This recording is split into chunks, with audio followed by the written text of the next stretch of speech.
Muy buenos días para todas y todos.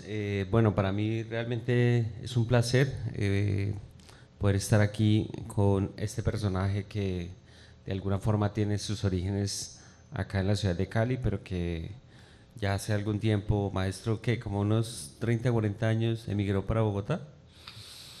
Desde el año 88 más o menos. 88. Sí, este formato que se llama Laboratorio de Imprevistos es producto de, bueno, una tesis de maestría, pero también de la oportunidad de poder hablar desde el error, poder hablar desde un poco todo lo que tiene que ver con esto fortuito en la gestión cultural y también en lo escénico, que de alguna forma viene siendo una oportunidad para que los errores o estos casos se puedan convertir en algún momento en material para la misma creación, para la misma puesta en escena o para anécdotas que puedan un poco reforzar esa idea de que por más que uno tenga planeado cosas, a veces los errores le presentan a uno oportunidades. Y bueno, un poco lo que vamos a hacer es a conversar acerca de eso, de su larga trayectoria, de todo lo que ha hecho, porque pues valga la redundancia para la gente que va a ver este podcast, el maestro ha sido como muy camaleónico en el que usted empezó con toda esa corriente de Luis Ospina, de Andrés Caicedo, luego empezó por una parte teatral, luego migró a lo que tiene que ver con cine, luego migró a lo que tiene que ver con televisión, programación, curador. Entonces ha sido una experiencia bastante amplia y en la que usted se ha colocado o se ha ubicado en diferentes como roles dentro de lo que tiene que ver con el universo creativo, escénico, cinematográfico y audiovisual de Colombia. En realidad yo no he sido tan camaleónico en el fondo. Yo creo que todo lo que he hecho a lo largo de mi vida tiene que ver con un denominador común que es la búsqueda de una expresión artística. Desde mi nacimiento, porque me formé, pues mis padres eran artistas, mi mamá todavía vive, y ellos se dedicaron a las artes plásticas, mi papá y mi mamá al ballet y luego a la gestión cultural, y se dedicó a la gestión hasta que se jubiló. Entonces, yo he estado permanentemente ligado a veces con la música, a veces con el teatro, a veces con los medios audiovisuales, a veces con la literatura, a veces con el periodismo. Pero a mí me parece que en el fondo todo es lo mismo. Ya. Hace unos 3 años publiqué un libro con Editorial Planeta que se llama Profesión Espectador. Espectador, sí. Y creo que ahí está un poco resumido qué es la búsqueda, que no me lo he propuesto, sino que es el resultado y si lo reflexiono, pues creo que tiene que ver con eso, con el placer de vivir el arte, a veces como espectador, a veces como artífice. Sí, maestro, antes de poder entrar como ya en todo lo que tengo preparado como para conversar, usted, o sea, usted vivió la época de Andrés Caicedo, usted de alguna forma sus manos en algún momento abrazaron a Andrés Caicedo, ¿cómo fue esa época? Pues está muy ligada con el teatro, muy relacionada con el teatro, porque yo estudiaba teatro en Bellas Artes, y comencé a ir al Cineclub de Cali. El Cineclub se fundó en el 71, o sea, yo tenía 12 años, y creo que empecé a asistir regularmente al Cineclub más o menos a los 14 años, aunque antes yo iba a otro cineclub que quedaba en el Teatro Calima, que hoy ya nadie se acuerda de ese cineclub, que se llamaba Nueva Generación. E iba a ese cineclub porque me quedaba más cerca del Conservatorio de Bellas Artes. Y entonces ahí empecé a ver cine con cierta regularidad y ya con otros ojos, no solamente con los ojos de los domingos por la mañana cuando uno iba a divertirse a los matinales, a veces en programas dobles. Cuando descubrí el cineclub, que no me acuerdo muy bien por qué fue, yo empecé a ir tanto a las funciones de los sábados al mediodía como a las funciones de medianoche. Yo recuerdo haber ido con mi padre a las funciones de medianoche del cineclub y especialmente me acuerdo de una película que fue Vanishing Point, eh, que en español se llamaba Carrera contra el Destino. Y yo no sabía que esa película estaba ahí porque, eso lo descubrí muchos años después, el guión era de un tal G. Cain, que era Guillermo Cabrera Infante. Y por eso Andrés la programó. Eh, y eso hizo que me fuera entusiasmando con ese ritual de un cine que tenía mucho que ver con lo teatral y con las búsquedas que uno a los 14, 15 años empieza a entusiasmarse. Entonces comencé a ir al cine regularmente, y es una época también que coincide con mi pasión por la lectura ya de una manera más sistemática, gracias al boom de la literatura latinoamericana. Yo leí los libros que uno leía en esa época, que ya no se leen, pero que en esa época era casi que obligado leer a Julio Verne o a Salgari o a estos autores, pero el boom de la literatura latinoamericana fue muy importante para los jóvenes, ¿no?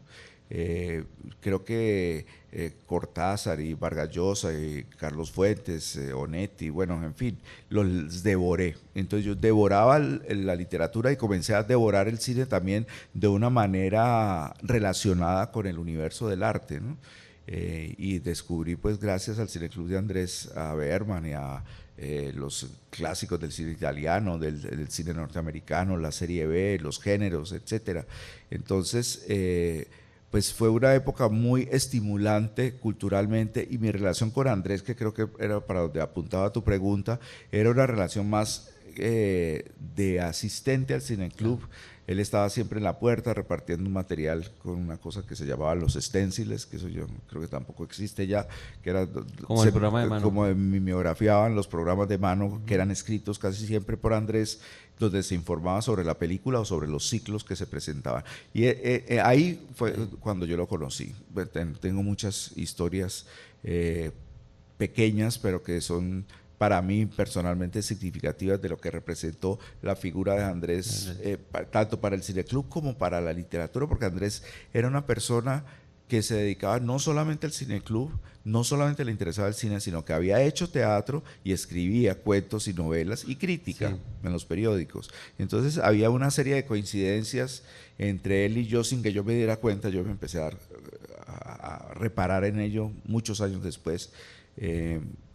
Comenzó a gestarse la pasión cinematográfica, no solo en mí, sino en una generación. Yo creo que los que trabajamos en los 80 en el cine, en Cali, somos hijos del Cineclub de Cali. ¿Y tiene alguna historia así que nos pueda compartir con Andrés? Lo digo porque desde mi experiencia, a veces creo que la ciudad de Cali, o bueno, no sé si de pronto sea por la globalización o por tanta información que nos llega de diferentes como latitudes, pero yo a veces creo que Cali no sé si no ha sabido, pero como que no, la producción de Andrés siento que se ha quedado casi que nula, casi que el montaje que uno pues tiene como en la mente, es ese montaje que hicieron en Bellas Artes de Angelitos Empantanados en su momento, que fue como pues que rotó bastante, circuló bastante, y lo que ha hecho Matacandelas, pues que con el maestro Cristóbal sí se ha movido con el tema de Andrés, pero más allá de eso, como grupos caleños que monten Andrés es pues casi muy poco. No sé si nos recuerda alguna historia que tenga con él. Sí, bueno, eso es un tema muy largo. Okay. Pero vamos en orden. Me preguntaste por una anécdota y se me viene a la cabeza una anécdota con Vicky Hernández, y creo que se me viene a la cabeza porque hace 3 días estuve en el Teatro Colón, ayudé a la premier de una película donde ella actúa que se llama La Ciénaga, y con Vicky yo tengo una relación afectiva de hace 50 años, porque ella fue profesora mía en Bellas Artes en el año 75, o 75 creo. Y yo la quería muchísimo, muchísimo. Vi que era pues una mujer joven, muy inteligente, y que uno le copiaba, como dicen ustedes los adolescentes, le copiaba todo lo que me decía. Y una vez terminamos un ensayo por el sábado temprano, porque a las 10 de la mañana empezaba un programa doble en el Cineclub.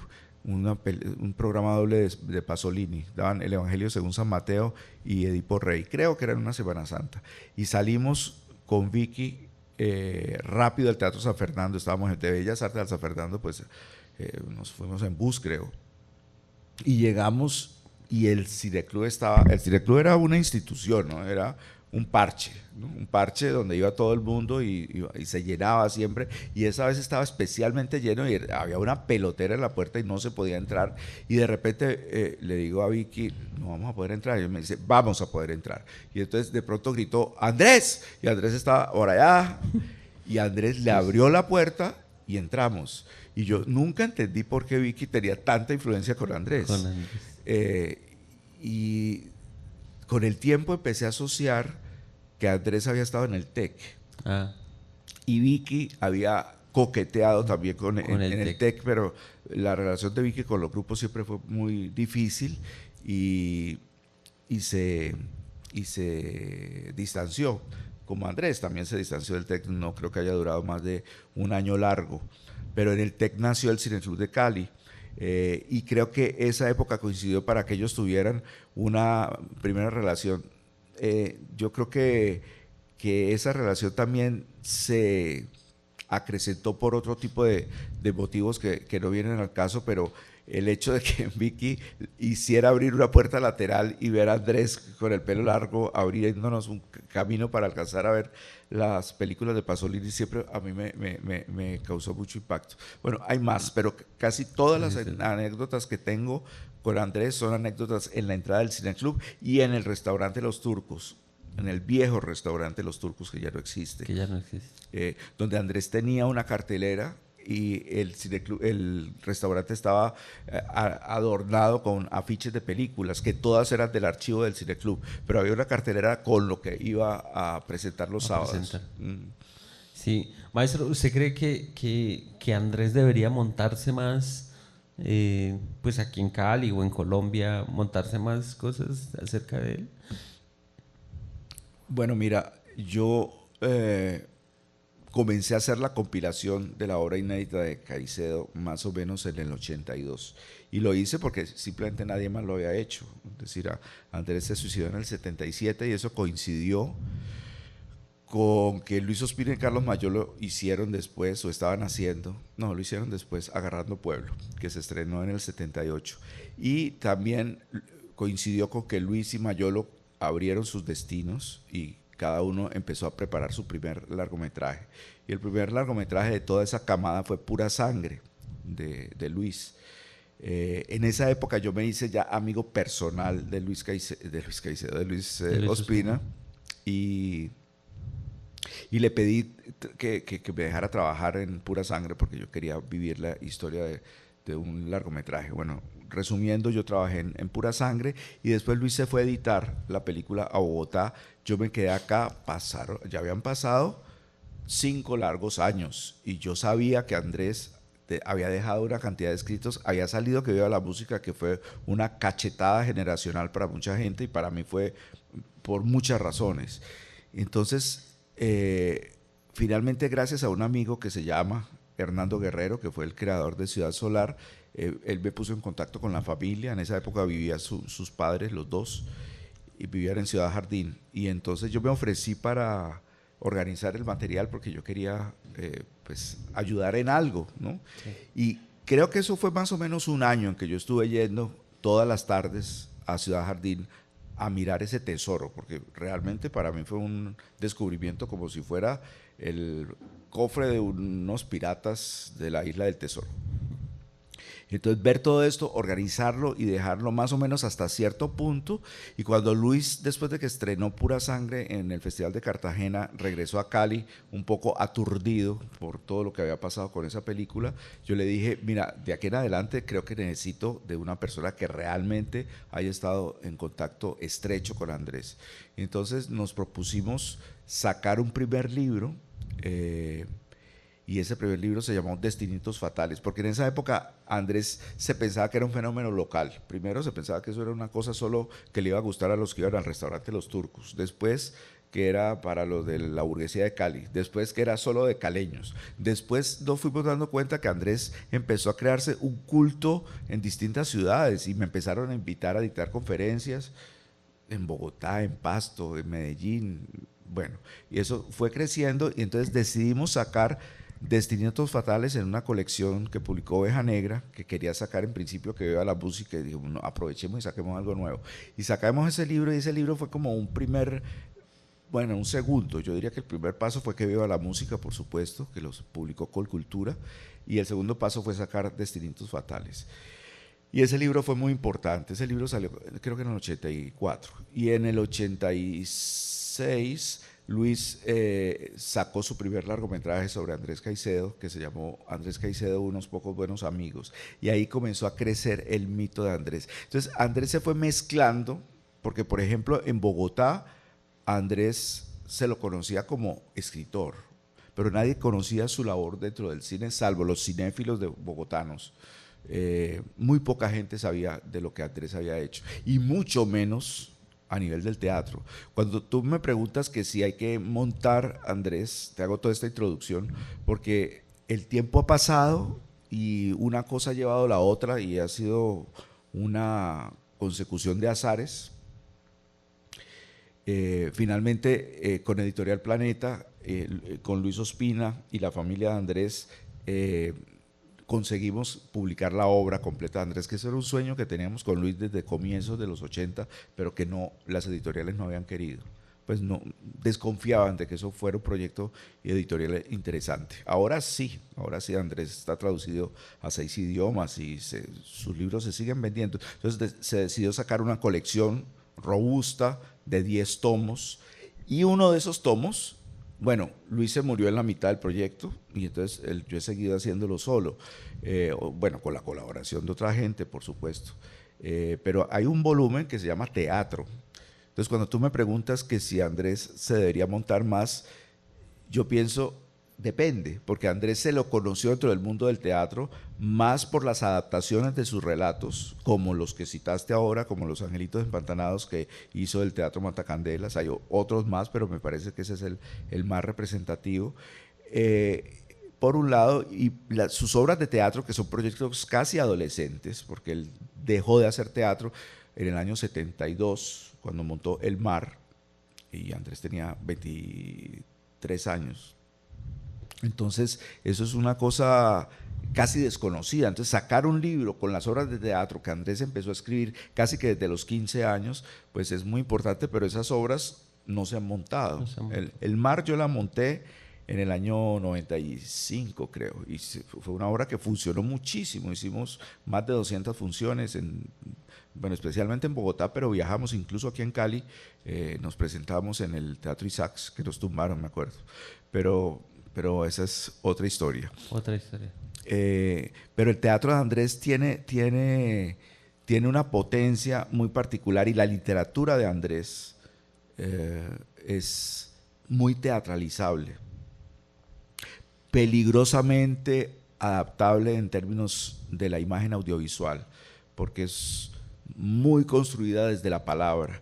Y creo que Cristóbal Peláez, el director del Matacandelas, nos lo decía un grupo de estudiantes y profesores en la SAP, en la Academia Superior de Artes de Bogotá, donde yo trabajo hace muchos años, hablando sobre cómo adaptaron a Andrés, y él dice que es muy importante a Andrés dejarlo hablar, porque la palabra en Andrés es muy importante. Cuando uno se pone o pretende ser más inteligente que el autor, eso se vuelve muy peligroso.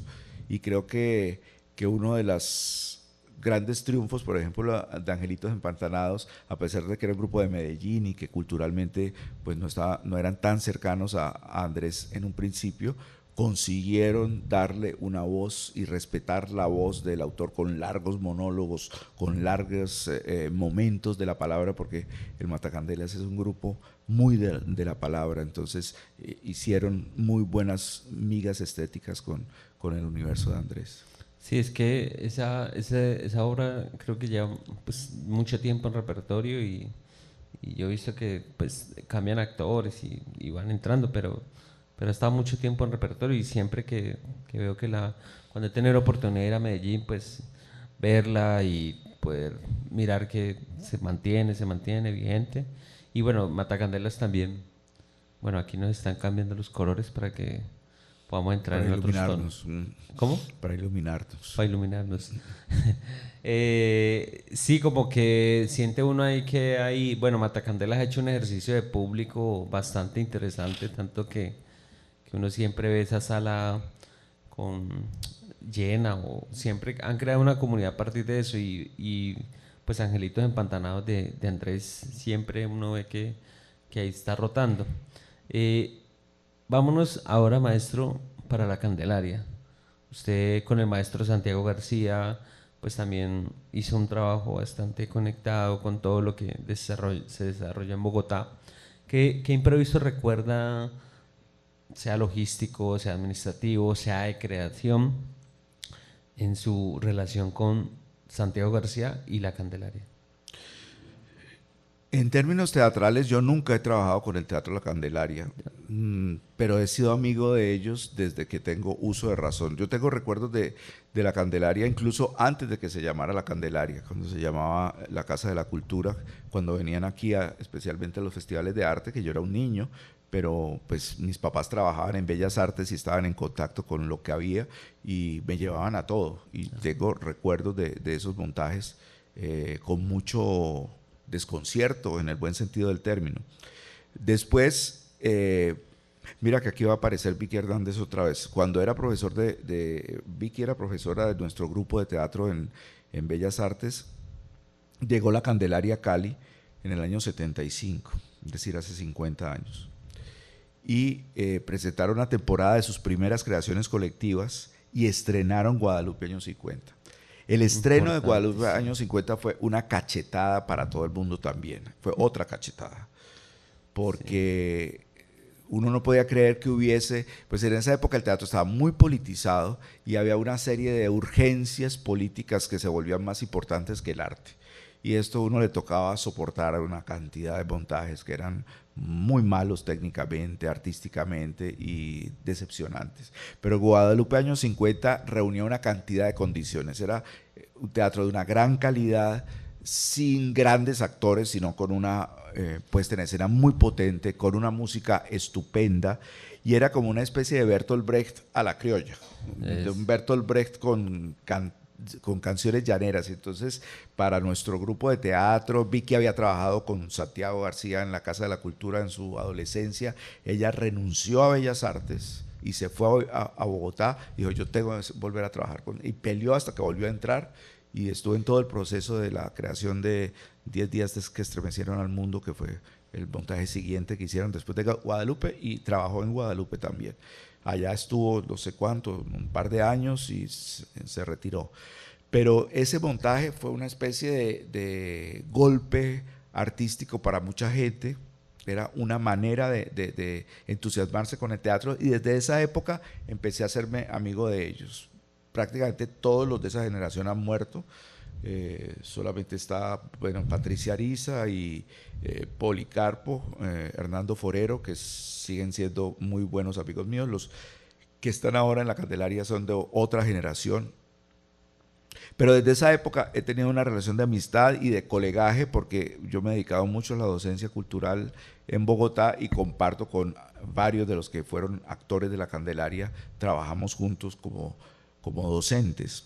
Y en el año 2006, ahí sí tuve un acercamiento, digamos, profesional, más profesional si se quiere, porque me encomendaron hacer un documental sobre la historia de la Candelaria, sobre los 40 años del Teatro La Candelaria. La Candelaria se fundó en el 66 y en el 2006 me pidieron que hiciera un documental, que lo hice, y ahí lo hice a partir de entrevistas con todos los miembros del grupo. El documental se llamaba Recreación Colectiva. Y ahí le hice una entrevista muy larga a Santiago. Con Santiago nos unía una muy buena amistad, y pues trabajar con García era vivir con García, estar en las fiestas, estar en las comidas, teníamos amigos comunes. Yo iba a la Candelaria, las obras de la Candelaria todas las he visto mínimo 5 veces, siempre las veía muchísimo y me encantaba, ¿no? Me encantaba ir, y después me he dado cuenta con el tiempo, pensar que me encantaba ir a la Candelaria, sobre todo por oír a Santiago García antes de la presentación de las obras, porque esos 5 minutos que él hablaba al comienzo eran tan inteligentes, tan divertidos, tan reveladores, que uno quería volver a oírlo también a él, ¿no? Y pues ver a García estar en su esplendor creativo, eso era una fiesta. Por otra parte, cuando comencé a trabajar en el cine, Carlos Mayolo lo admiraba mucho, y Mayolo lo contrató para actuar en Carne de tu carne. Entonces ahí volvimos a tener relación ya, esta vez mezclando lo teatral con lo cinematográfico, y después trabajamos juntos con Werner Herzog en Cobra Verde. Él hizo un pequeño rol y bueno, tiene una historia fantástica que yo la escribí en mi libro Profesión Espectador de lo que pasó con Klaus Kinski, de cómo Santiago García fue el único que paró a Klaus Kinski en sus histerias y en sus delirios. Pero la Candelaria para mí es una institución esencial en mi formación, no solamente teatral, sino artística. Y yo creo que tanto el Teatro La Candelaria en Bogotá como el Teatro Matacandelas en Medellín han sido mis polos a tierra con respecto a la importancia del teatro en mi vida. Maestro, aquí lo voy a comprometer con algo. No sé si de pronto usted me dice, ¿cree usted que, no sé si sea la obra más importante de Colombia? Usted ha visto demasiado teatro, sobre todo pues en Bogotá, pero Guadalupe años 50 puede ser una de las obras más importantes de todo eso ahora en el marco del Festival de Teatro de Cali, que se está hablando de 70 años en Colombia o un poco más. ¿Cree usted que Guadalupe tiene ahí como un lugar entre las obras más destacadas? Pues cuando se acabó el milenio, en el año 99 al año 2000, la revista Semana publicó los mejores, el mejor libro del milenio, el mejor no sé qué, y la obra más importante del teatro colombiano fue Guadalupe años 50, se consideraba que era la obra representativa del siglo XX. Lo que pasa es que hay que ubicarse en el tiempo, ¿no? Uno no sabe cómo era el teatro de Grotowski realmente, porque es muy poco lo que queda filmado y sus discípulos hicieron algo que no es exactamente lo que hizo Grotowski. Uno no sabe qué es o qué era el teatro de Bertolt Brecht, porque uno le tocó leerlo en español, y estoy hablando desde la perspectiva nuestra, ¿no? 50, 60, 80 años después. Es muy difícil ubicar algo de lo cual uno no tiene un testimonio directo.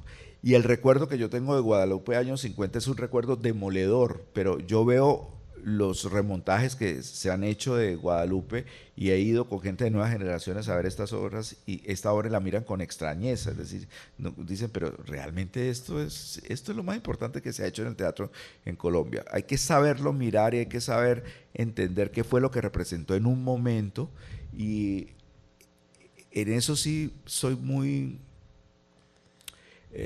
defensor de lo que fue la creación colectiva con esos trabajos. Es decir, esos trabajos tenían unos colectivos particulares liderados por un genio como Santiago García, que puso a estos grupos o a este grupo en particular a trabajar con una vitalidad y con una efervescencia, y Guadalupe se hizo más de 1000 veces y se volvió un fenómeno latinoamericano, ¿no?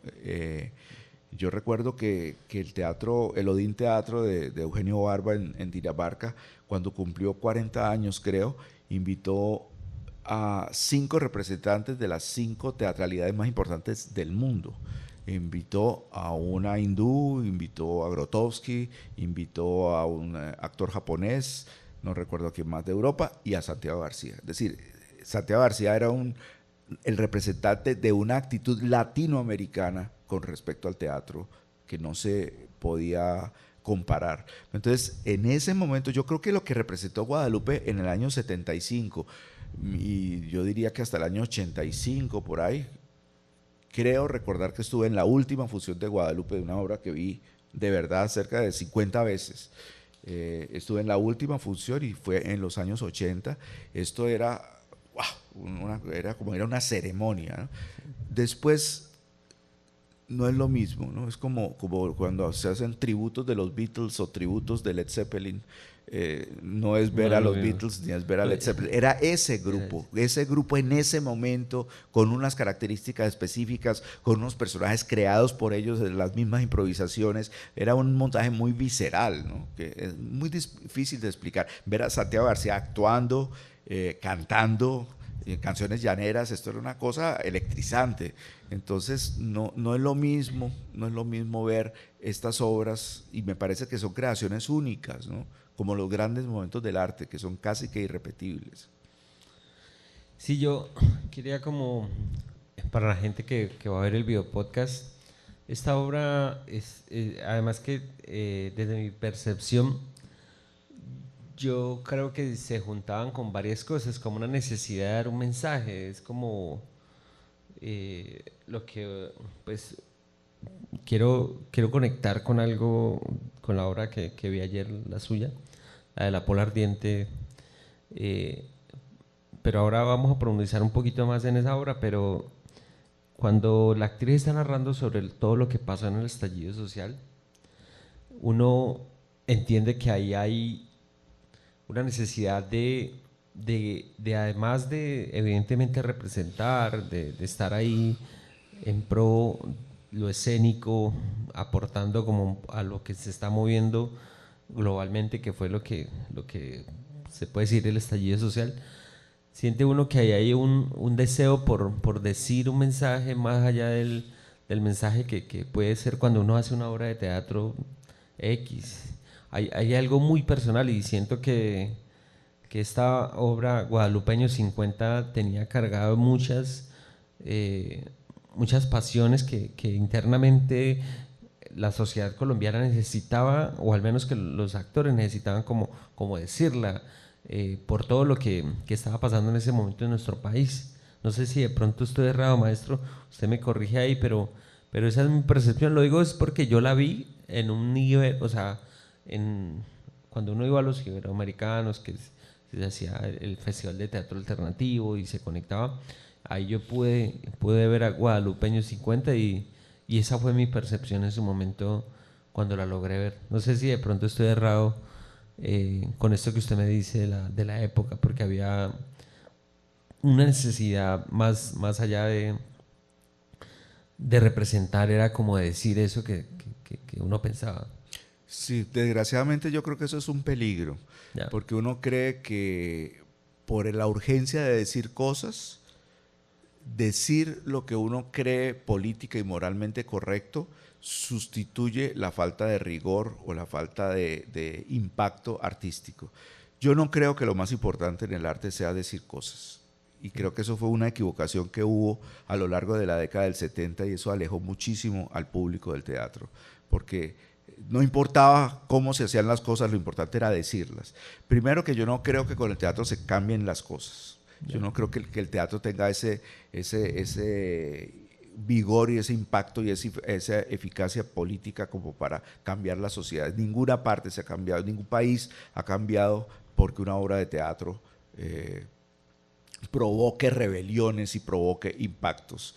El arte, creo yo, entra por otro lado y, por ejemplo, la transformación que ejerció en mí una obra como Guadalupeño 50 no fue por razones políticas, o de pronto sí, porque en esa época uno empezó a tomar actitudes políticas, o por lo menos yo empecé a descubrir lo que era la izquierda y lo que era leer sobre el político y relacionarse con ese pequeño infierno que fue la izquierda latinoamericana en los años 70, donde todo el mundo estaba dividido y que había una virulencia de un grupo, entre un grupo y otro, y que eso se volvió fatigante y saturante. Pero me parece que lo importante de Guadalupe es que era una obra que la podía ver todo el mundo y que todo el mundo encontraba en ella un impacto. Estoy hablando, insisto, en el montaje de la Candelaria, porque lo que se hizo después es otra cosa que no corresponde a lo que me produjo ese tipo de montajes.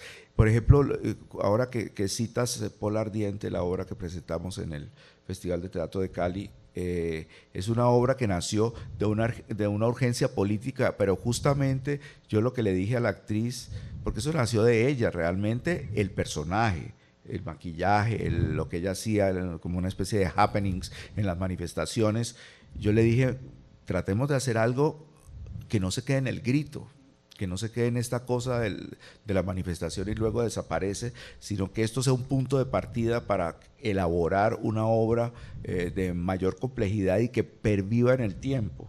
En ese momento ella había pasado la pandemia y no tenía trabajo y era muy difícil la situación para los actores que estaban recién saliendo de las academias y de los programas de artes, era muy difícil. Yo le dije, mire, uno o se queda lamentándose o cambia de profesión o asume las cosas. Y entonces decidimos hacer nuestras propias obras con los recursos que teníamos. Cuando había plata, hacíamos obras grandes. Cuando no había plata, hacíamos estas pequeñas experiencias que se convirtieron paradójicamente en una cosa muy profunda. Ese montaje de Polo Ardiente se ha presentado muchísimo y lo que armamos fue una dramaturgia muy compleja, tratando de encontrar un impacto visual, estético, musical, plural, interdisciplinario, como se dice ahora, que lograra conectarse con el público que estuviera de un lado o del otro del espectro. Y creo que por fortuna lo hemos conseguido a partir de las relaciones que hemos tenido con públicos de muchas partes de Colombia. Desgraciadamente no hemos salido fuera de Colombia, pero en todas las ciudades y pueblos donde nos hemos presentado, la obra conecta muy bien, y en Bogotá hemos hecho temporadas muy largas, ¿no? Entonces, yo me pregunto, ¿es que todo el mundo está muy interesado en ver la historia de Policarpa Salabarrieta, en ver el problema del estallido social? Sí y no, porque eso se puede mostrar muy bien o se puede mostrar de una manera muy deficiente en términos artísticos, pero como es relacionado con un escudo político que los protege, entonces lo podemos hacer de cualquier manera. No, esa obra tiene muchísimo trabajo, muchísimo trabajo. Mayra Patiño, la actriz, se preparó a nivel de danza, de trabajo de teatro en verso, de maquillaje, de estudio del vestuario. Eso fueron meses de trabajo tratando de construir una cosa que realmente tuviese pues un impacto profundo, ¿no? Incluso para mí como creador, yo necesitaba ver de qué manera se podría mostrar esto de una manera bella. Yo sé que la palabra belleza en esta época está desprestigiada y casi no se usa, pero para mí la belleza es muy importante todavía dentro del arte, sobre todo en esta época en la cual la belleza se desdibuje, la realidad es tan desagradable. Me parece que hay que buscar esos refugios artísticos impactantes y que conmuevan no solamente a sus creadores, sino también a su público. ¿Recuerda algún imprevisto durante el proceso de montaje de La Polo Ardiente?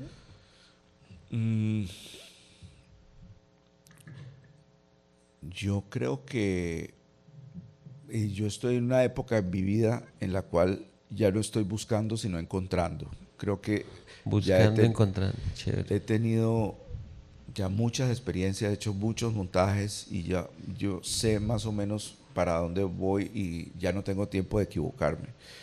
Por supuesto que uno se equivoca y por supuesto que los montajes no, partamos de la base de que nunca van a ser perfectos, pero creo que si me meto en un proyecto, creo que ya tengo en la cabeza lo que quiero hacer y trabajo con la gente con la que quiero encontrar complicidades creativas.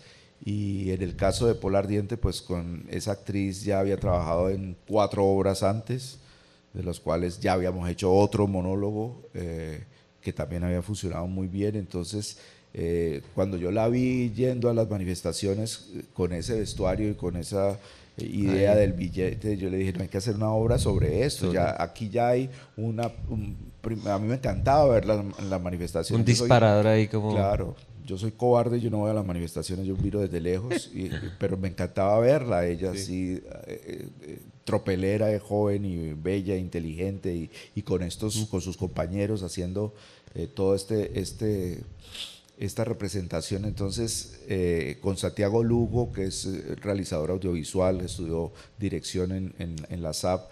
Él hizo unos videos estupendos de todas las marchas y dice, no, todo esto lo tenemos que articular, ¿no? Esos videos, esos maquillajes, entonces todo se puso al servicio del montaje y creo que ese cóctel funcionó muy bien. O sea que yo realmente no encuentro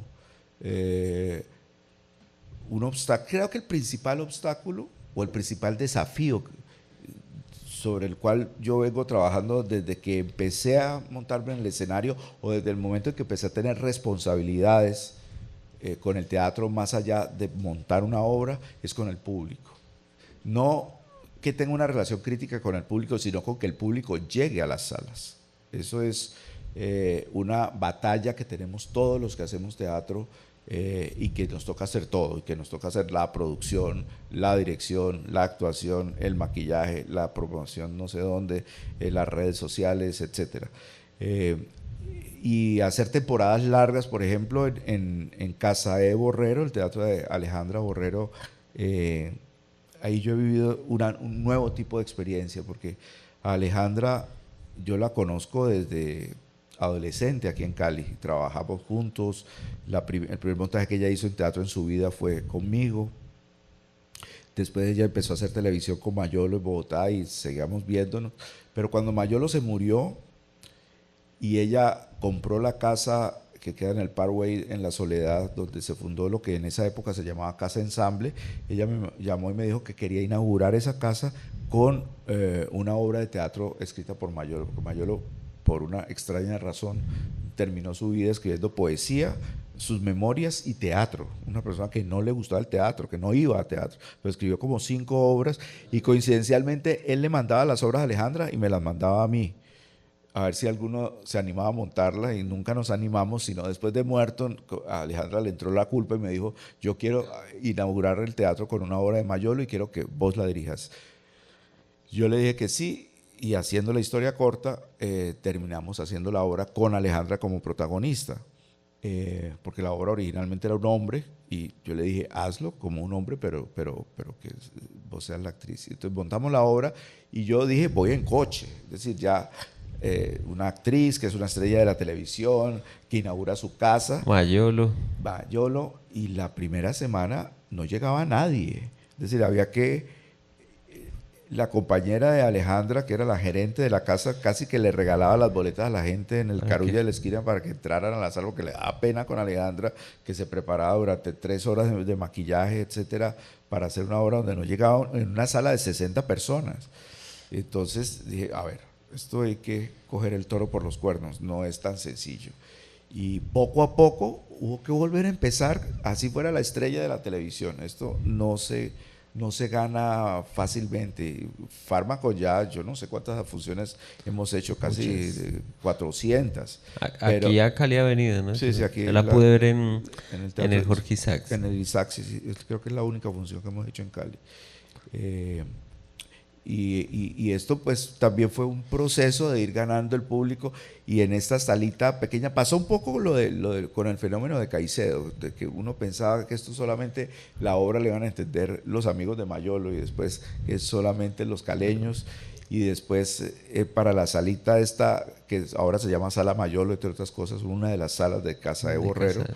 Ahí la seguimos haciendo, y nos daba miedo presentarla en un teatro un poquito más grande porque era una obra muy íntima, hasta que nos empezaron a invitar, y yo recuerdo en Manizales nos presentaron en una sala grandísima, y la obra funcionó muy bien. Y el Isaacs, esa función que tuviste, ya habíamos perdido el miedo, dijimos: esta obra la podemos hacer en un teatro de 1000 personas y no hay problema. Y ahí funcionó muy bien. De ahí en adelante, Alejandra tiene un teatro detrás de Casa de Borrero que se llama el Teatro Arlequín, la Sala Arlequín. Sí, ahí la obra ya se volvió su segundo hogar, hacer Fármaco con cada... Todavía la tenemos en repertorio. Entonces, te estoy contando esto porque me preguntaste por el obstáculo para Pola Ardiente, y yo creo que más que el obstáculo es el desafío, es cómo hacemos para que el público llegue a las salas. Y donde uno se descuide un día, perdió el año, ¿no? Y creo que uno de los secretos que tuvimos con Pola Ardiente es estrenar la obra cuando en las fechas en las cuales la gente dice: no hagamos teatro porque no va a llegar nadie, que es en diciembre o enero. Y dije: aprovechemos que no hay nadie y hagamos la obra, y fue un éxito. Fue un éxito, no había nada más que ver en Bogotá, ¿no? Y en Bogotá hay un público de teatro ya formado que quiere, que busca, y sobre todo después de la pandemia es increíble. Así como no va nadie a cine, va mucha gente a teatro, mucha gente, y las salas se llenan, pero hay que estar alerta, porque en cualquier momento ese público lo pierdes, y me parece que ese público se pierde cuando hay un montaje que no funciona, cuando es un montaje deficiente técnicamente, es un montaje con problemas, son espectadores que no vuelven al teatro. Y ahí es grave. digamos que usted toca un tema que me parece, a mí eh, creador de eventos culturales, una de las cosas que más me cuesta y en esto tengo mucha relación con lo que dice es poder convocar a ese público, poder convocarlo. ¿Qué estrategias usted usa o pues más allá de las redes sociales, entendiendo que usted tiene, por decirlo de alguna forma, una comunidad en la SAP que pues con los que está compartiendo, chicos que se están formando, ¿qué estrategias tiene como para convocar a esos públicos para que puedan ir a ver las obras? Mira, si yo tuviera la fórmula te la contaba ya mismo, pero no la No, tengo. Es un enigma. Y si todo el mundo la supiera, pues todo el mundo la toda aplicaba la y todas las aplicación. salas vivirían llenas. Sí. No hay una fórmula. Como no hay una fórmula para montar Para bien una montar obra de bien. teatro o para Sí. escribir una buena novela Sí. o para hacer una buena película. No existe la fórmula.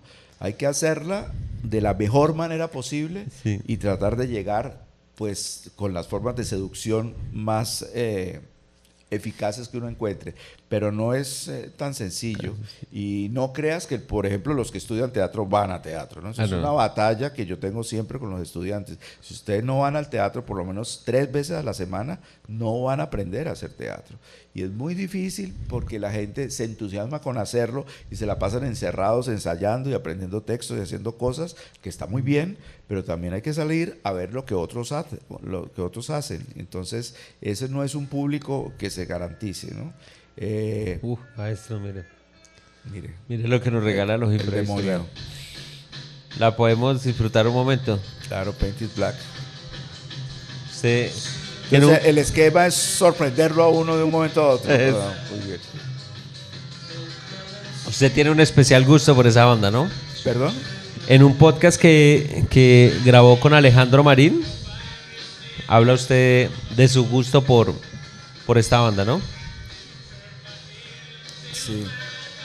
Usted me dice cuándo seguimos, porque es que hablar con los Rolling Stones es muy difícil. Es muy no, aquí Ganan los Rolling Stones. nos entonces echamos.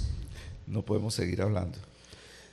Estaba con el tema de la gestión, sobre todo con los chicos, para que vayan a ver las obras. Sí, yo creo que ahora esa palabra gestión que está tan de moda, cada vez se vuelve más importante, ¿no? Sí. Porque ya uno no hace propaganda en los periódicos ni en la televisión, eso hay 10.000 formas y creo que los teatros tienen ahora sus sistemas de comunicación y crear sus comunidades que van creciendo. Yo admiro mucho, por ejemplo, lo que está haciendo el Teatro Nacional en Bogotá después de la muerte de Fanny Mickey. Pues Fanny era un monstruo de las comunicaciones y era una persona irreemplazable, y yo pensé que así como el Festival Iberoamericano se desdibujó durante mucho tiempo después de la muerte de Fanny, ahora está tratando de recuperarse a nivel oficial.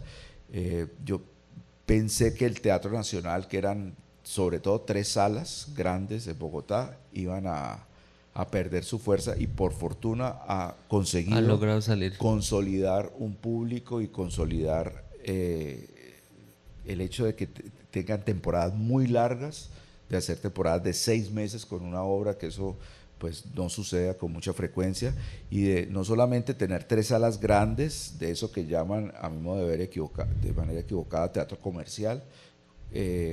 Ahora tienen otra sala más y tienen espectáculos que producen por fuera de las salas. Eso me parece que es muy importante, que existan estas entidades que producen el teatro con especialistas en distintas áreas, y que la labor que desarrollan en términos de difusión y en términos de crear piezas publicitarias, de crear comunidades de espectadores, todo eso me parece que está muy bien. Casa E. Borrero creo que también lo está haciendo, y en el otro lado del espectro, el teatro que llamamos experimental, tipo el Teatro La Candelaria y todo lo que gira alrededor del teatro independiente a nivel nacional, porque eso no es un fenómeno solamente bogotano, pues me parece que se están consiguiendo cosas muy importantes. Para mí el gran ejemplo del teatro independiente, que ha sabido articular muy bien una cosa con la otra, es el Teatro Matacandelas de Medellín. Yo creo que ellos son unas máquinas de hacer teatro y de promocionarse y de crear un público. Yo los conozco hace 30 años, desde la época en que hicieron Angelitos Empantanados, que lleva 30 años en repertorio, una sola obra de toda esa cantidad de obras que trabajan. Primero, el secreto, ya que me estabas preguntando los secretos, es trabajar 24 horas sobre 24. Ellos no paran, eso es una cosa violenta, ¿no?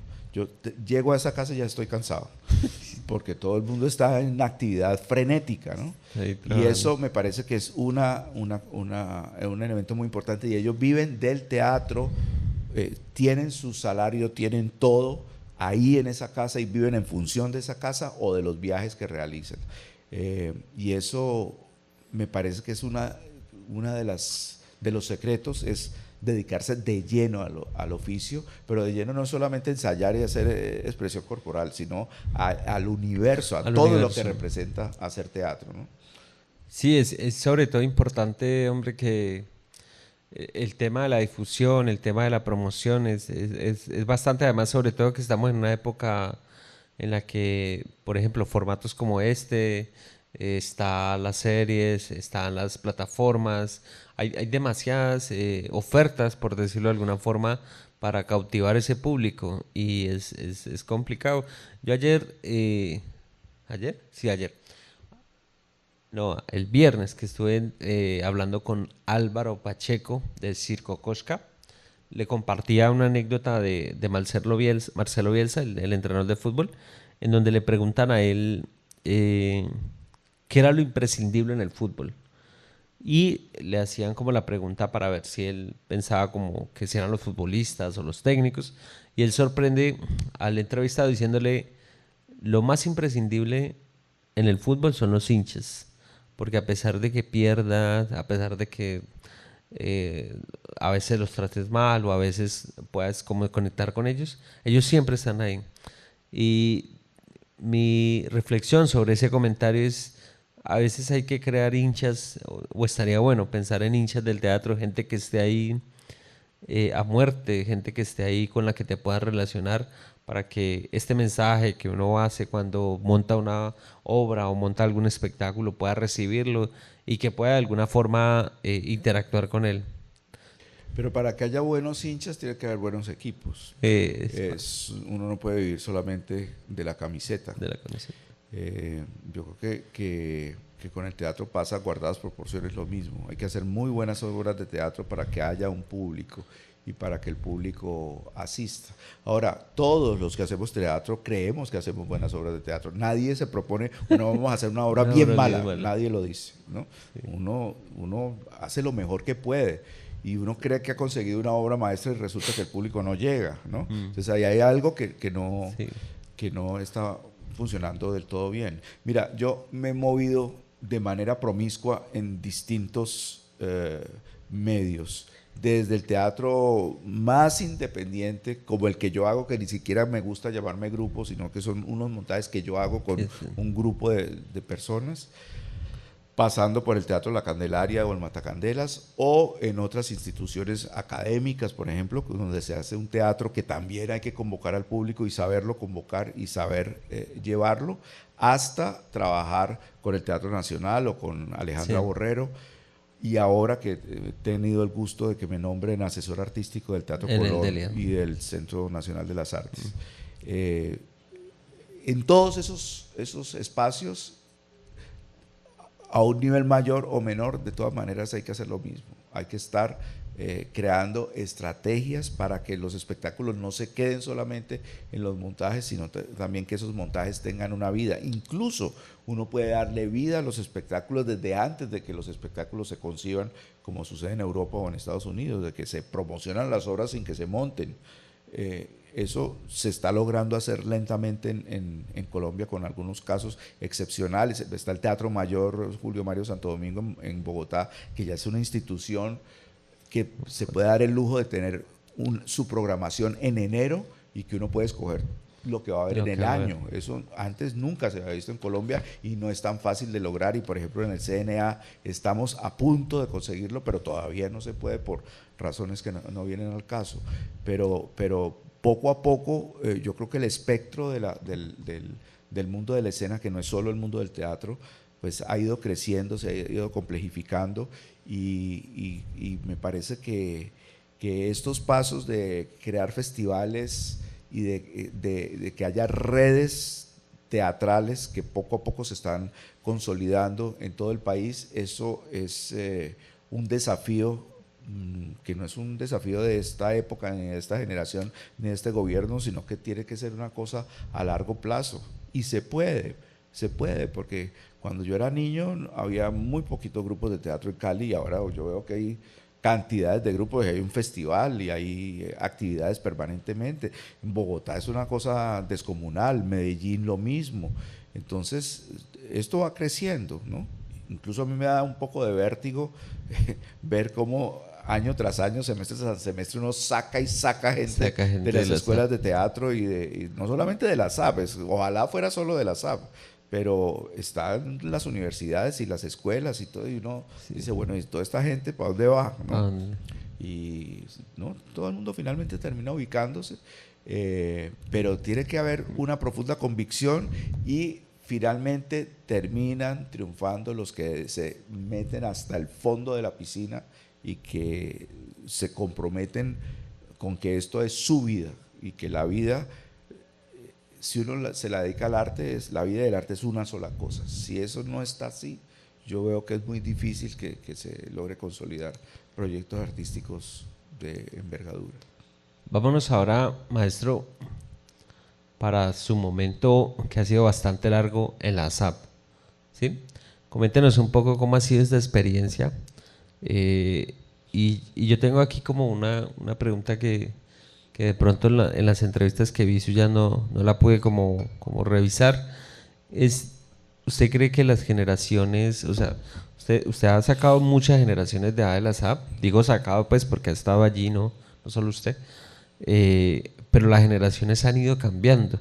Digamos que en el método de enseñanza, me imagino que no sé si usted lo ha cambiado, pero no es lo mismo enseñar teatro en el año 2000 que en esta época, donde las generaciones presentan otras, no sé, como no podría decirles, pero otros impulsos, son diferentes el pensamiento. ¿Cómo le ha afectado eso o qué imprevistos ha encontrado pues en los métodos de enseñanza que tiene usted? Sí, tiene razón. Todo cambia cada cierto tiempo y a veces para bien, a veces se vuelve más problemático. Yo he optado por adaptarme a los cambios y no tratar de pelear contra los cambios.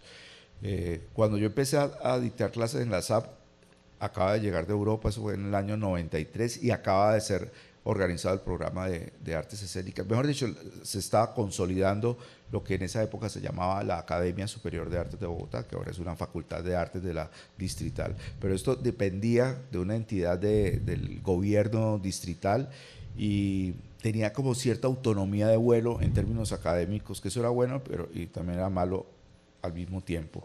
Era anualizado y quienes entraban en primer año terminaba el mismo grupo en quinto año. Era un gueto, era un grupo que trabajaba permanentemente y que construían un lenguaje común. Esto sucedió hasta que esto se volvió facultad de la distrital. Cuando se volvió facultad de la distrital hubo un primer cambio grueso. Ahora, cuando yo entré, ya entré a enfrentarme con un cambio. Era que había énfasis en actuación y énfasis en dirección. En dirección, sí. Es el único programa que tiene formación en pregrado en dirección. Y eso para mí fue un golpe, porque yo me formé como actor aquí en Cali, en Bellas Artes. Después la vida me hizo dedicar a la dramaturgia y a la dirección, pero en principio yo era actor y el teatro se estudiaba para actuar. Y resulta que esto cambió. Entonces, esto de tener una línea de dirección y actuación, pues tiene sus bemoles, pero dije, ok, juguemos a esto y vamos a ver cómo es que se va a formar un muchacho de 18 años a ser director de teatro. ¿Por qué no? Yo empecé a dirigir a los 12, o sea que me voy a poner ahora a obstaculizar una cosa que yo he visto que sí se puede. Entonces, trabajamos así hasta que entramos en la distrital, la cosa empezó a cambiar Y coincidió también cuando la Distrital empezó a entrar en el sistema de créditos. Y entonces esto es otra cosa, porque esos grupos que estaban primero estaban anualizados, luego se empezó a semestralizar.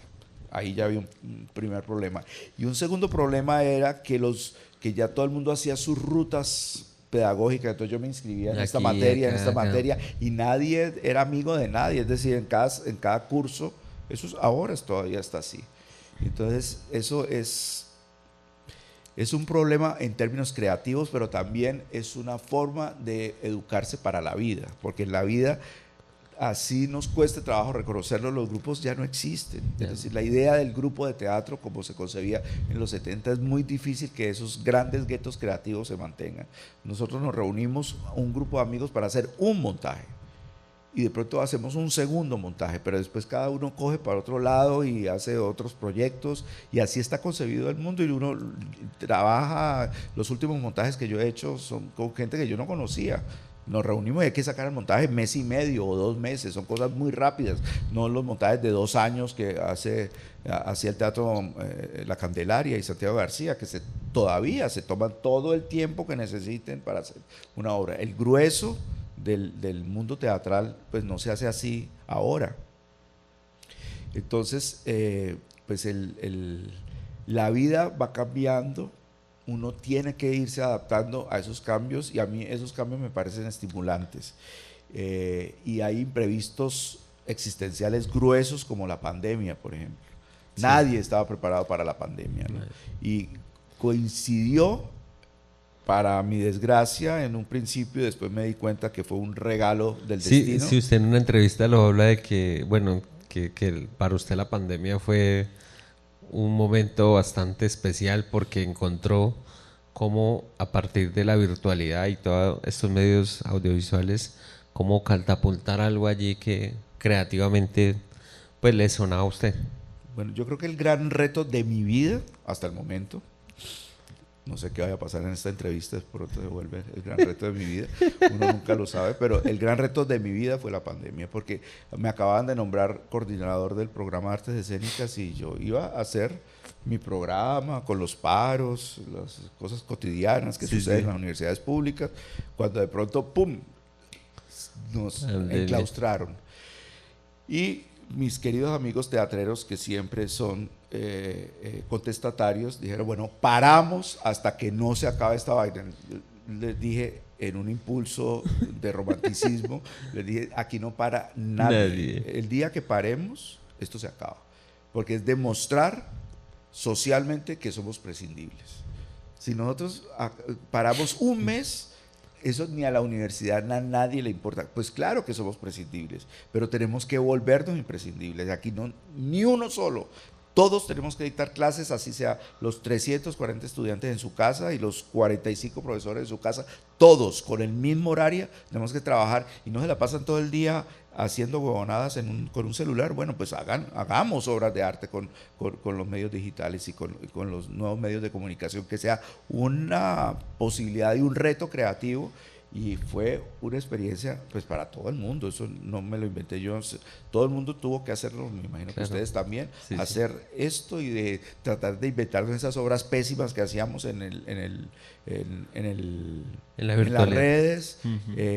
Y la guerra era, bueno, ¿cómo hacemos para que esto sea bueno? ¿Por qué tiene que ser tan malo? No, hay que buscar, y por ejemplo en la ASAP lo que yo les propuse era que los montajes de grado no los hiciéramos con directores de teatro, sino que los hiciéramos con realizadores audiovisuales, con artistas plásticos audiovisuales, y salieron cosas estupendas. Eso fue un hallazgo, porque todo el mundo se sintió creativo desde su casa, y era una forma de no volverse locos también, ¿no? Y claro.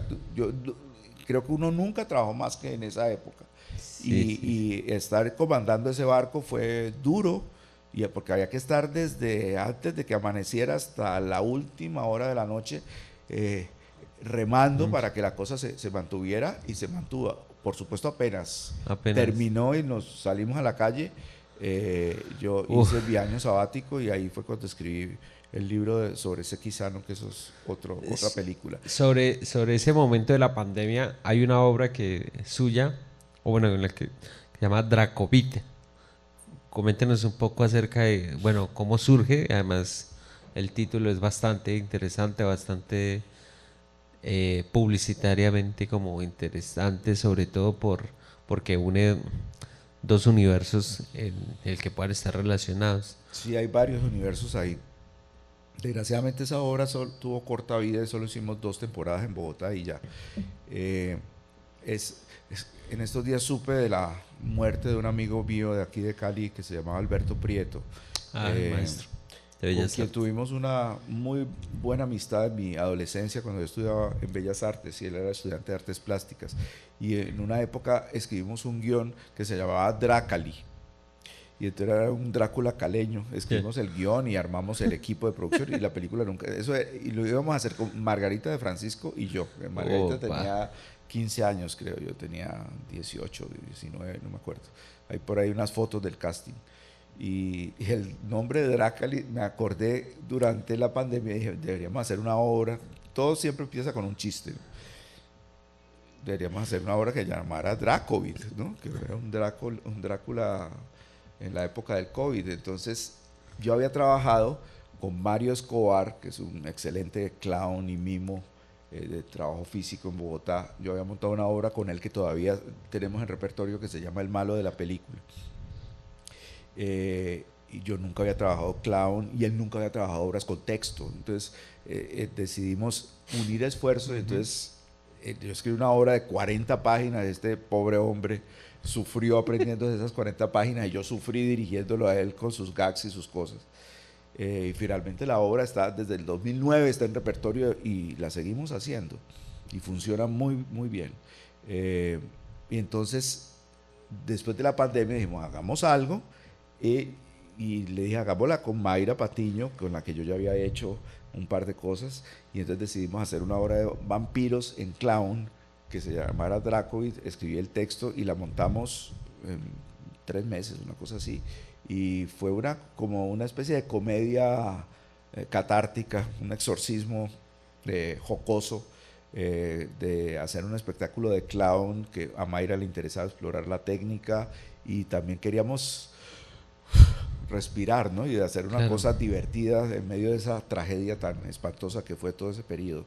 Entonces, la obra fue un divertimento coyuntural que yo le tengo mucho cariño, pero desgraciadamente tuvo corta vida. De pronto, en estos días estuvimos hablando de si la resucitábamos, pero es que no estamos en tiempo de resurrecciones, sino de De renacimientos. Renacimiento.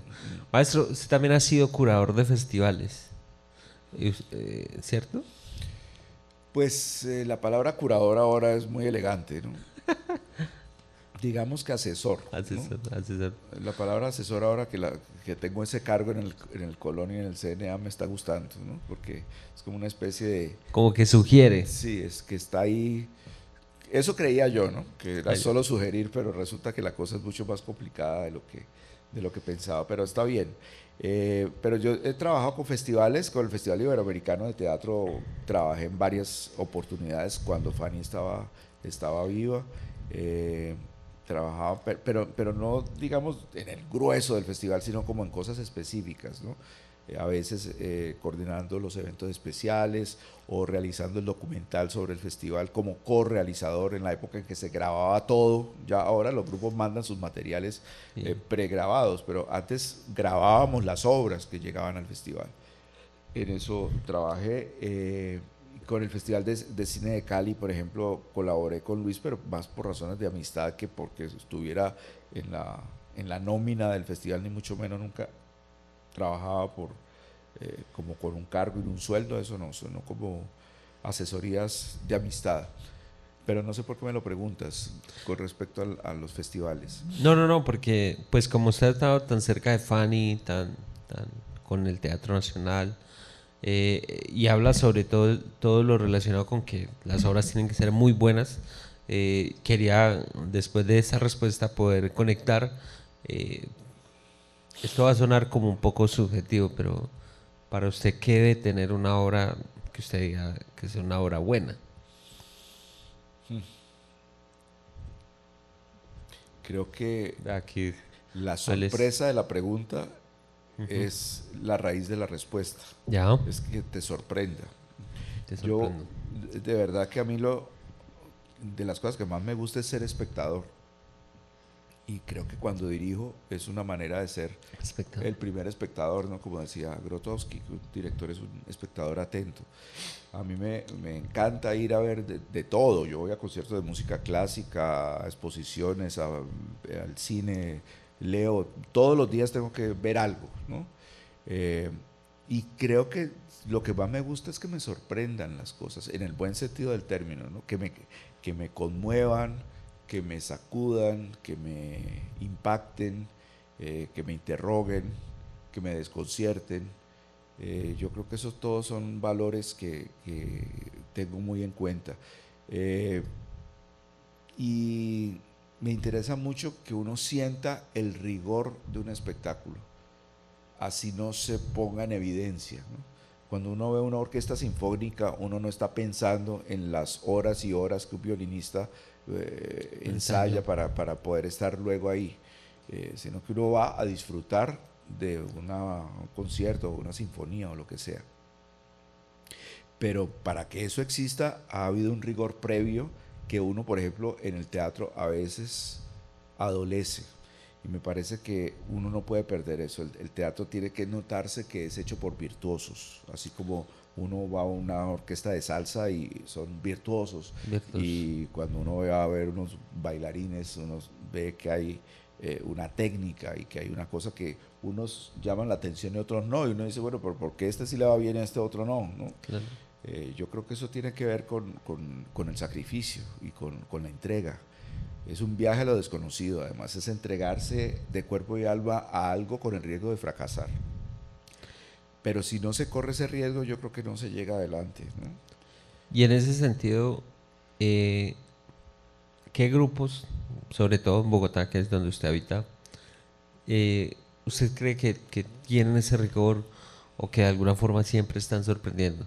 Ya mencionó pues el trabajo que está haciendo Teatro Nacional, lo que está haciendo pues también la Candelaria, sí, y evidentemente pues su relación con Casa de Borrero. Pero ¿qué grupos que usted vea como que puedan entrar ahí como en esa idea de rigor? Mira, si te respondo, me meto en un problema con Ah, mis bueno. exalumnos, ¿no? Ah, bueno, Porque bueno. yo creo que los Sí, que están ahora siendo protagonistas de lo que sucede en el espectro teatral de Bogotá, pues buena parte han sido alumnos de la SAB. La SAB ha sido ya, un semillero muy bueno sí, de gentes y que siempre te da sorpresa, ¿no? Porque lo que te dije antes de la línea de dirección y la línea de actuación, no siempre todo termina así. Hay muchos de los gestores que están ahora trabajando con grupos como productores, salieron de la SAB. En la SAB no formamos productores de teatro, sin embargo, la vida los vuelve productores, así como trabajando, la vida nos ha vuelto directores a otros claro. o dramaturgos o lo que sea. Entonces me cuesta mucho trabajo, empezando porque todavía conviven distintas generaciones. Hay un tránsito generacional entre los grupos tipo La Candelaria, por citarte el nombre de Umbral Teatro, por ejemplo, que es un grupo de Carolina Vivas y Ignacio Rodríguez, que ellos son egresados, pues fueron ex miembros de La Candelaria y que ahora tienen su proyecto artístico, digamos, post-Candelaria, es una cosa que nació con los 90, con los años 90, o estudiantes, exalumnos de la SAP. Cito el caso de Johan Belandia con la congregación que está aquí ahora en Bogotá, perdón, en Cali. Johan estudió actuación en la SAP y la vida Y lo muy volvió bueno. dramaturgo y director, ¿no? Sí, Él decidió no esperar a que lo llamaran para actuar, sino que decidió él armar empezó. su propio proyecto y él es, por ejemplo, una persona de estas que desde que estaba en la SAP y uno ya aprende a tener ojo como profesor de teatro, uno dice, De, este es, este no es, yo a Johan lo recuerdo muy bien desde el primer día que entró a la SAP, uno dice, este es, ¿no? Este de los que están ahí haciendo un paso más o dos pasos más que el resto, de autoexigirse y de volverse líder y de crear equipos de trabajo. Él, digamos, es un ejemplo que no es el único, eso hay muchos, ¿no? Muchos de los actores que están trabajando no solo en teatro, sino también en televisión, en las series de streaming o en el cine,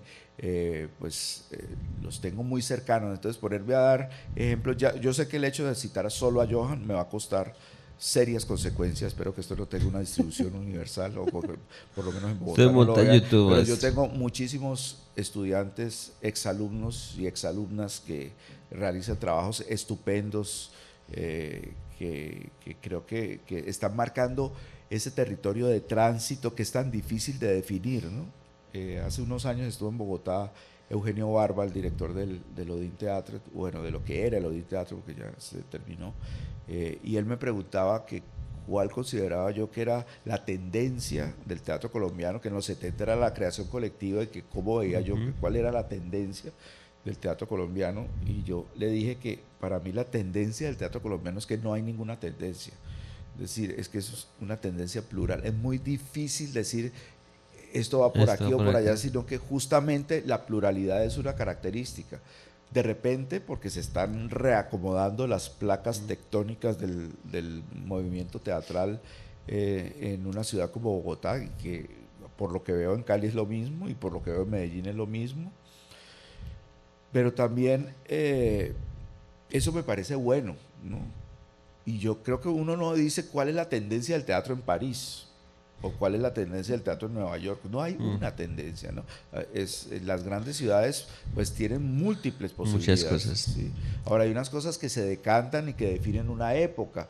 Digamos que el teatro del absurdo, o el teatro de Samuel Beckett, o Brecht, marcaron unas épocas, pero porque fueron unos periodos coyunturales de la historia, con la guerra, el renacimiento de las formas, pero uno no puede decir que cuando apareció el teatro de Brecht era lo único que se hacía en Europa. Claro. No, eso nació como un fenómeno incluso del exilio, ni siquiera fue un fenómeno alemán.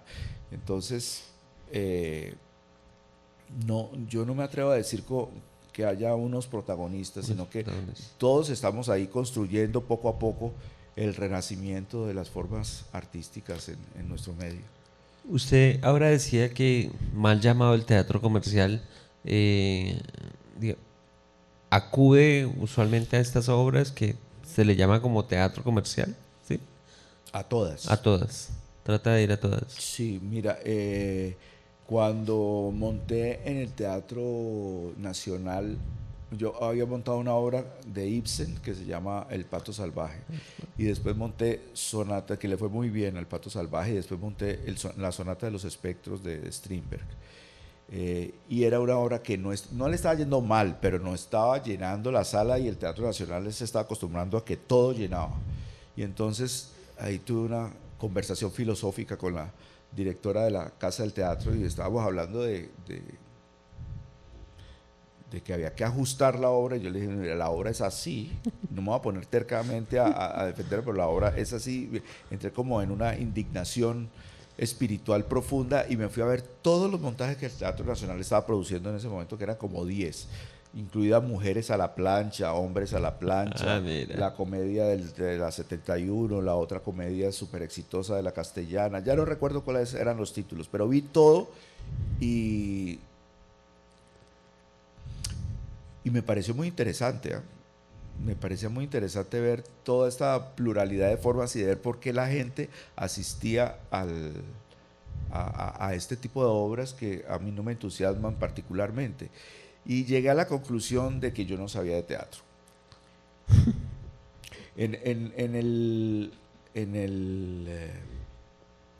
En Casa de Borrero también presentaron una obra que se llamaba Las Novias de Travolta, que yo fui al estreno y dije, esta obra va a ser un fracaso.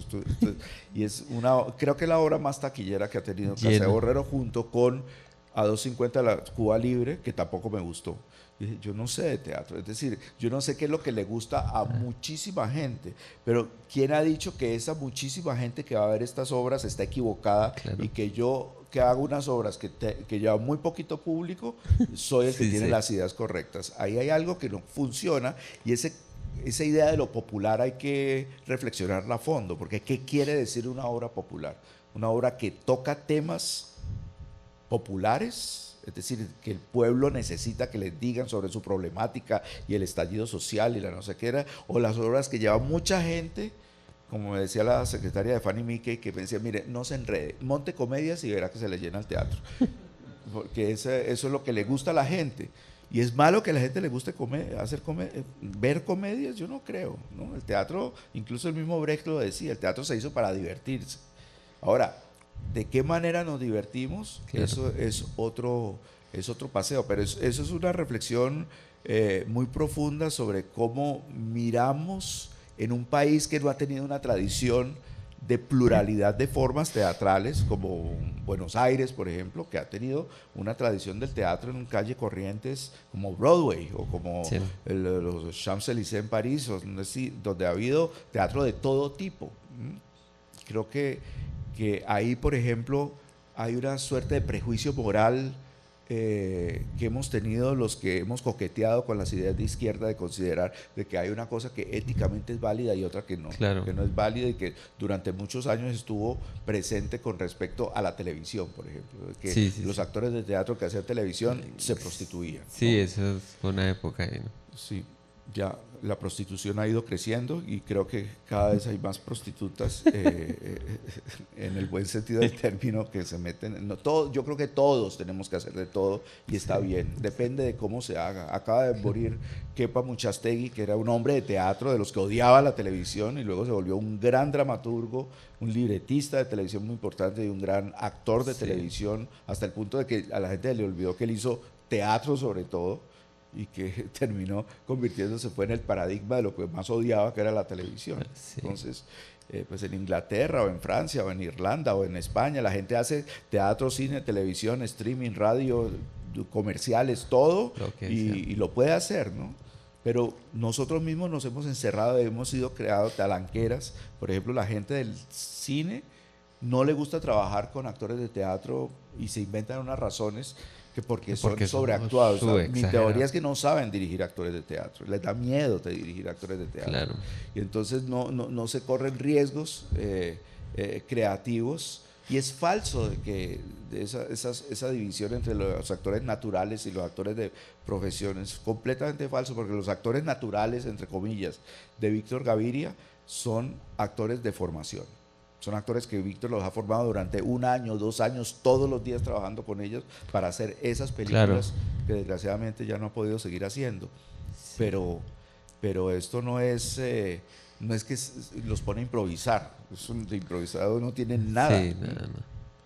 Maestro, para cerrar, ¿algún imprevisto que recuerde a lo largo de sus años como creador, como investigador, como docente, como cronista, o bueno, como que cuando se dedicaba pues a escribir acerca de las obras que veía, algún imprevisto que le haya marcado en su momento? Esa palabra imprevistos sí que me crea imprevistos, porque ¿Por me qué, coges maestro? a quemar ropa, pero de repente yo diría que el primer imprevisto existencial, para volver a la misma palabrita que he usado en varias ocasiones, fue cuando llegué a Europa por primera vez, que llegué tarde, llegué a los 30 años. Si uno se puede ir a formarse con tiempo, es mucho mejor. Pero llegar a los 30 años a Europa y descubrir que eso es como llegar a otro planeta, ¿no? Y que cada país europeo son pequeños planetas diferentes y que hay que empezar desde cero, ¿no? Y que eso que nos decían muy entusiastamente nuestros maestros de que Europa miraba a América Latina y que América Latina y el teatro latinoamericano era un referente, me di cuenta que eso o no había existido y eran ellos que se habían inventado esta hipérbole, o ya había pasado ese boom, pero el teatro latinoamericano ni se conocía. Es decir, nadie tenía en el radar el teatro latinoamericano, por lo menos en los años 90, que fue cuando yo me formé allá y empecé otra vez de cero, empezando porque hacer teatro o escribir en otro idioma ya es otro universo, ¿no? Entonces, si no es precisamente un imprevisto, porque eso yo me lo olía, pero ya vivirlo y salir adelante dentro de ese paisaje, pues es un choque cultural que para mí era muy importante vivirlo y vivirlo, entre otras cosas, como espectador, porque hice todos los oficios y todos los trabajos de supervivencia que hace cualquier latinoamericano de clase media para abajo cuando viaja. Pero yo me propuse que si trabajaba en un restaurante o trabajaba dictando clases, el lunes, el miércoles tenía que ir a la ópera y el jueves tenía que ir a ver un concierto o un espectáculo. Es decir, yo no podía perder el norte nunca y nunca dejar de escribir. Nunca, por cualquier motivo, tenía que escribir por lo menos una página al día. Porque si uno pierde el norte, corre el riesgo de que termine gustándole trabajar en el restaurante más que escribir, o lavar oficinas, limpiar oficinas se le vuelve más importante que pensar en ir a ver un espectáculo o una exposición. Entonces, creo que lo importante de estar en Europa es aprovechar todo el inmenso bagaje cultural que nos puede dar y poder combinarlo con nuestras propias preocupaciones y nuestros propios entusiasmos creativos. Bueno, maestro, muchas gracias por ese espacio, por su tiempo. Sabemos que pues su vida es bastante ajetreada, así que le agradezco mucho. Bueno, con mucho gusto, encantado, y gracias a todos los que están aquí. Muchas gracias. Maestro. Muchas gracias, maestro. Mira, me pusieron salsa y no hablamos de salsa. Sí, la metió tarde, maestro.